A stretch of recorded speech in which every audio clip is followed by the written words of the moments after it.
A very good evening. Since the first indictment was issued in New York last year, Donald Trump's campaign has been the proverbial snowball, rolling downhill, getting bigger, gathering momentum, seemingly unstoppable. And last night, it rolled into the frozen tundra of Iowa and crushed the opposition. It was a historic night for the former president. He took 51% of the vote, and on the evidence of this result, the GOP is entirely his party. It poses huge questions for his two remaining opponents, the Florida Governor Ron DeSantis, who came second, ahead of the former South Carolina Governor Nikki Haley. But right now, it's not a race for second, it's a race for relevancy. Trump's rebound is all the more stunning for this reason. He faces a multitude of charges and allegations. He could even be convicted before he takes office. And on leaving Iowa this morning, he went straight to a courtroom in Manhattan for the opening of a defamation trial.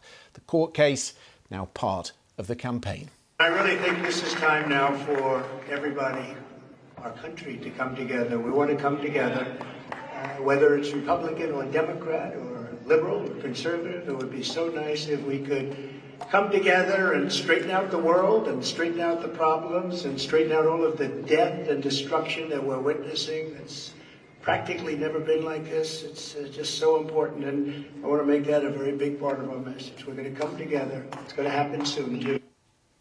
The victory speech last night was conciliatory, in sharp contrast to the rhetoric of recent Trump rallies. He's talked of retribution against his enemies.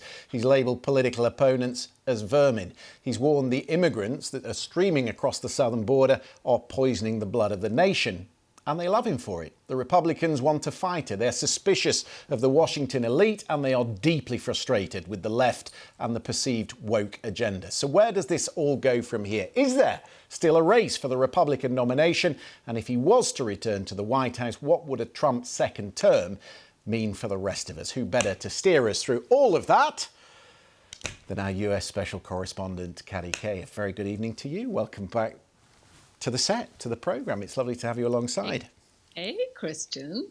So he wanted a blowout, OK? And there's no doubting it was an overwhelming endorsement by the Iowa Republicans. So give us an answer to that first question. Where does the race go next, Katty? Well, so in literal terms, it goes on to New Hampshire, where there is a primary next Tuesday. New Hampshire voters are different from Iowa voters. They tend to be more independent. There are more voters who are undeclared in their party affiliation than there are either Democrats or Republicans. So in some ways, it's more representative of the rest of America, perhaps, than Iowa is.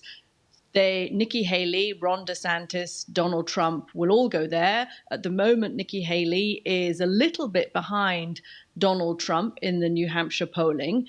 If Nikki Haley were to win New Hampshire, then that would breathe some last gasps of life into the argument that perhaps this is not Donald Trump's automatic coronation, but that we actually have a race on our hands. Then after that, it goes on to Nevada and South Carolina and all the other states across the country. So we've got another week, I suppose, that we all have to wait until we see whether Iowa was an anomaly, and Trump's blowout in Iowa reflected the fact that Iowa is a very conservative, very white state with not very many college-educated graduates. And he's going to do less well in a state like New Hampshire, which is a little bit more demographically mixed.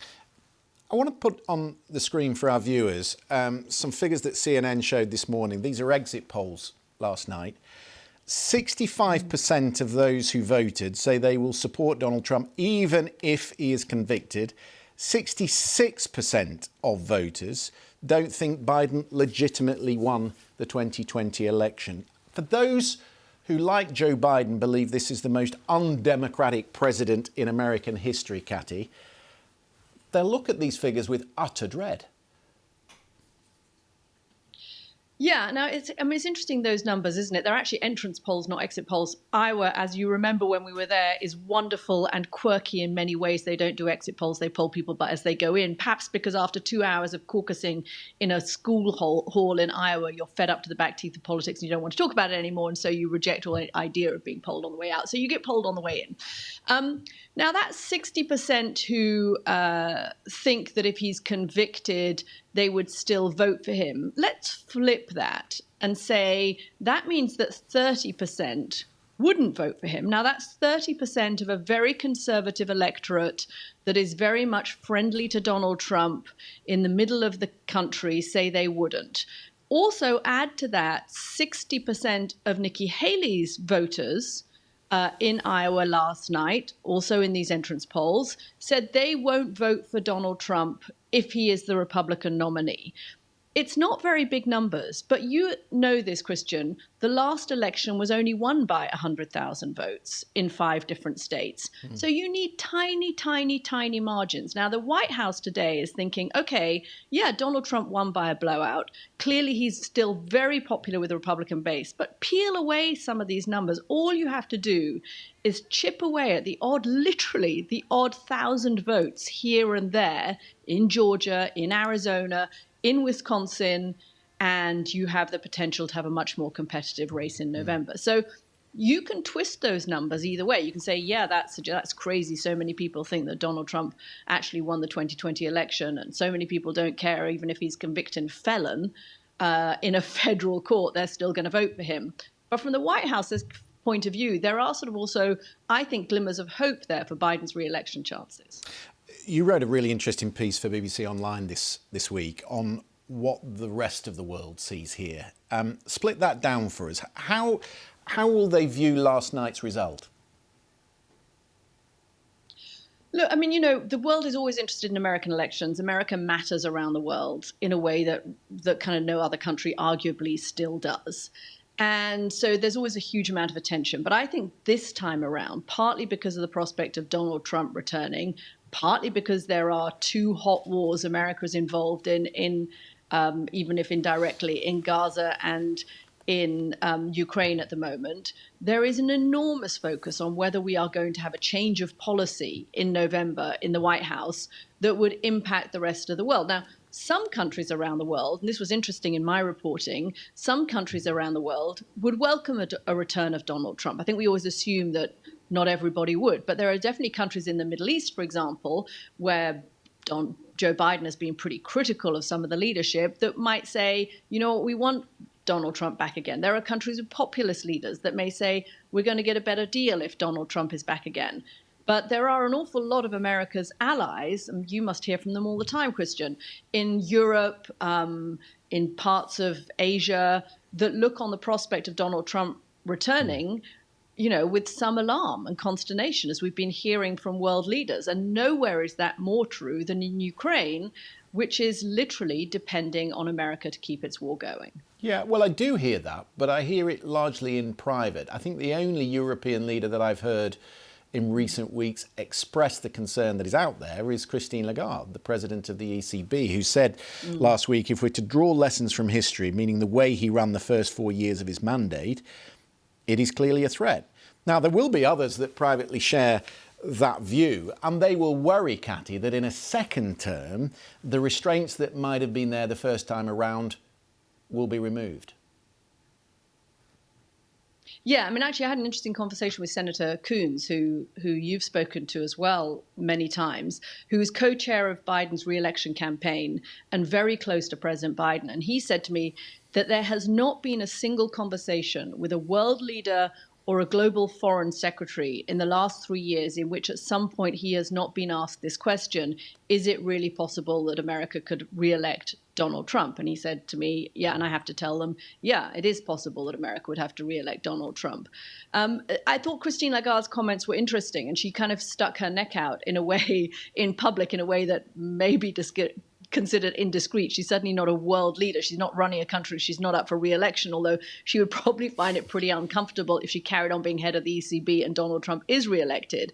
But if you kind of look further at her comments, she points to these specific areas, the fact that Donald Trump imposed tariffs on European countries, steel tariffs on European countries, the fact that he has said, and I've spoken to the Trump campaign about this, and they are still committed to this, that he would like to pull out of NATO, that's a big change of policy. She pointed to climate change. We know that Donald Trump pulled out of the Paris Agreement within the first few weeks of his presidency, and the war in Ukraine. So she kind of pointed to specific areas where history might tell us what the next presidency might do if it was Donald Trump. And in my conversations with the Trump campaign, those are all areas that they are looking to have a change of policy from Joe Biden, and a change of policy perhaps that many Europeans wouldn't like. We've talked to where it goes next in terms of the race and in terms of how people might see it overseas. What about the court cases, which are now a prominent part of this campaign? How do they fit into the calendar, and how is he using those to his benefit? Yeah, I mean, God, can you imagine, Christian, trying to run an American presidential campaign? First of all, there is nothing in the world, no money that you could pay me to be a candidate in one of these campaigns, because you never sleep. You're on the road the whole time. You're, out all over the country. It's a nightmare. I mean, it's taxes even a sort of 45-year-old like Barack Obama when he was running. How on earth Donald Trump or even Joe Biden can manage this at their age? And then Donald Trump has all of these court cases. And where is he today? He's not in New Hampshire. He's not in South Carolina campaigning. Where has he been over the last week? He hasn't been in Iowa, barnstorming across the country in the 100 counties like Ron DeSantis did. Much good did that do him. Fat good it did him. He's been in court cases. Now, he doesn't have to be in these court cases. He's choosing to be in these court cases. These court cases could proceed without him being there. Legally, there's no requirement for him to be there. Why is he there?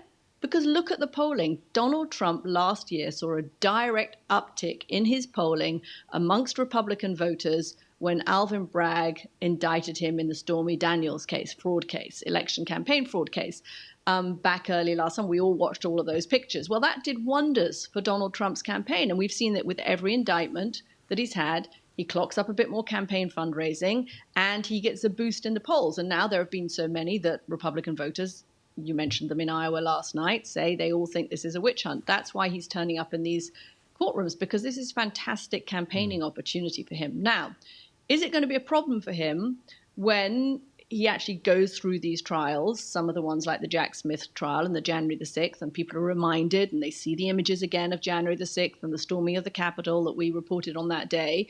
And if he is convicted before November, will that be a problem for him? Look at those Iowa voters who are saying, actually, you know what? If he is convicted, I'm not sure. They could change their minds, of course. But at the moment, they're saying, 3 in 10 of them are saying, you know what? If he's convicted of a crime, that doesn't sit so well with me. I'm not sure I actually would vote for him. So I don't think we know yet. We know that up until now, these court cases have been a political boon for him amongst Republican voters and primary voters. Well, what we don't know is how they're going to play out in the general electorate. Yeah, I was just going to say, finally, Katty, I mean, it's not a problem for him within the party, is it? Because the likes of Kevin McCarthy, Lindsey Graham, who walked back their criticisms of his behaviour post-January 6th, they've let him off the hook for that. The 2 candidates have let him off the hook for that. In fact, they've used the same rhetoric, that the system is rigged, that there are 2 systems of justice, which in a sense, when we talk about where the race goes from here, gives them very little room. I mean, what do they campaign against him on now that we're into the final stretches of the New Hampshire primary and they're so far down the ballot?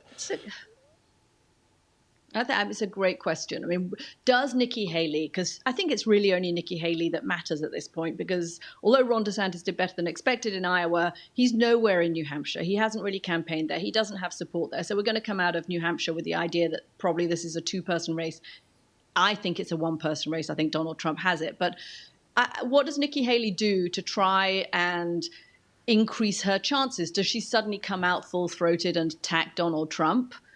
I don't know. I mean, that didn't work for Marco Rubio. It's a super hard thing for Republican candidates to pull off. And how does she do it without alienating all of, even if she were to do it and by some, sort of miracle almost succeed and win the nomination, if she really annoys Donald Trump's voters by attacking him, will they turn out for her and vote in November if she is the Republican candidate? You can't lose part of the base that still thinks kind of almost that Donald Trump is the Messiah. I mean, in Iowa, he's taken on almost kind of, religious-like, image amongst some conservative evangelical voters. So I think she just has to keep walking this kind of weird fine line of saying he's too old. Well, most Republicans and most voters think Joe Biden is the old one. So that doesn't really seem to work very well.